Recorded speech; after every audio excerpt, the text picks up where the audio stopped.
গেটের সামনে 1.5 লাখ সশস্ত্র সৈন্যের সামনে হুঙ্কার দিয়ে বললেন, এই মুসলমান দোষে জাতি, যারা আল্লাহ ব্যতীত কারোর সামনে মাথা নত করা, এই মুসলমান দোষে জাতি, যারা যারা আল্লাহর জমিনে আল্লাহর হুকুমত বাস্তবায়ন করার জন্য নিজের জীবন মরণ দিতে প্রস্তুত। কিন্তু আফসোসের বিষয় হচ্ছে আজ মুসলমান তাদের ইতিহাস ভুলে গেছে। আজ মুসলমান তাদের ইতিহাস, সোনালী ঐতিহ্য, তাদের বীর বীরত্বের কথা ভুলে গিয়েছে মুসলমান। পরিশেষে আমি বলতে চাই, এই মুসলমান আজকে এই যে নির্যাতিত হওয়ার কারণ কি, এই নির্যাতিত সম্পর্কে আমি দুটো কথা আলোচনা করতে চাই। এক নম্বর হচ্ছে আল্লাহ পাক রব্বুল আলামিন সূরা বাকারার 55 নং আয়াতে আল্লাহ পাক রব্বুল আলামিন বলেন, আফাতুমিনুনা বিবাযিল কিতাব ওয়া তাকফুরুনা বিবায, তোমরা কি কিতাবুল্লাহর কিছু অংশের প্রতি ঈমান আনবে আর কিছু অংশকে ছেড়ে দিবে?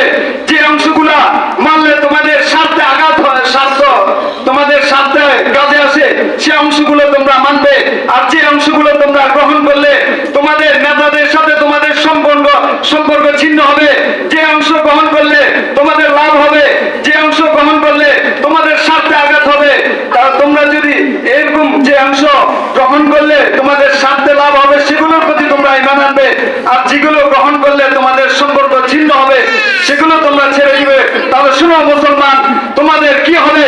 ফামা জাযাউ মান ইয়াফআলু যালিকা মিনকুম ইল্লা খিজুন ফিল হায়াতিদ দুনিয়া, তোমাদের মধ্যে যারা এরূপ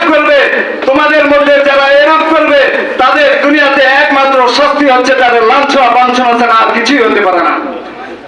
ওয়ায়াউমাল কিয়ামতি, পরে আল্লাহ তাআলা বলেন, ওয়ায়াউমাল কিয়ামতি ইলা আশাদ্দিল আযাব ইউরাদুনা ইলা আশাদ্দিল আযাব ওয়া মাল্লাহু বিগাফিলিন আম্মা তা'মালুন। কিয়ামতের ময়দানে তোমরা কঠিন শাস্তির সম্মুখীন হবে এবং আল্লাহ তোমরা যাই করো সব কিছু ব্যাপারে আল্লাহ সম্মুখ অবগত। তবে নির্যাতিত মুসলমান আজ নির্যাতিত হওয়ার 1 নম্বর কারণ হচ্ছে আমরা আমাদের স্বার্থে যেগুলো উপকার হয় আমরা সেগুলো মানি, আর যেগুলো আমাদের স্বার্থে আঘাত হয়, যেগুলো মানতে গেলে আমাদের দলীয় লোকদের সাথে ব্যাঘাত ঘটে, যেগুলো মানলে আমাদের সম্মান কমে যাবে বা আমাদের স্বার্থে আঘাত হবে, সেগুলো আমরা ছেড়ে দিই। এই আল্লাহর দেওয়া হুকুমকে আমরা আমাদের মন গড়া